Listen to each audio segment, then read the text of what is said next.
It started with a frayed piece of lace peeking out from an old trunk in the attic of her grandmother's house. Jade had always loved vintage things, and her heart raced as she unearthed an exquisite wedding dress, its delicate silk whispering promises of elegance and grace. She didn't know, and perhaps didn't care, about its history, a history soaked in misery. The first woman to don the dress, Eleanor, had been a picture of bridal beauty. But on the night of her wedding, as the last guest left, a fire had engulfed their home. Eleanor and her groom were never seen again. The dress was found, unscathed, amidst the ashes. It seemed to Jade a sign, a miracle even, that this dress had survived.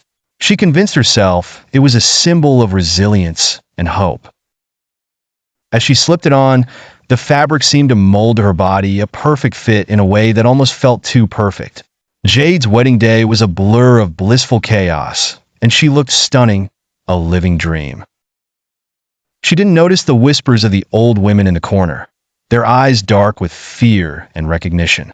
That night, the candlelight in their new home cast eerie shadows that danced to an inaudible tune.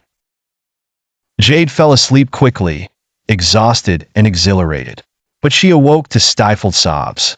In the dim light, she saw another bride standing at the foot of her bed. Her tear-streaked face was a reflection of Jade's own, her eyes pleading. She wore the same dress, splattered with something dark. Blood. Frozen with terror, Jade watched as the figure slowly lifted a skeletal finger to its cracked lips, shushing her. Then the ghostly image turned and walked through the wall. When Jade found her way to the attic again, she discovered other mementos, a lock of hair, an old photograph, a lace glove. Each piece told a fragment of a tragic tale. The dress had seen many brides, and none had met a happy ending. Determined not to suffer the same fate, Jade set out to destroy the dress. She lit a bonfire and, with trembling hands, fed the garment to the flames.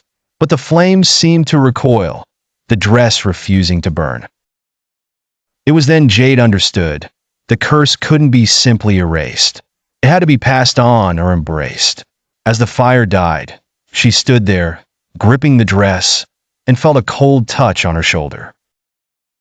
For the first time, she welcomed the ghostly presence.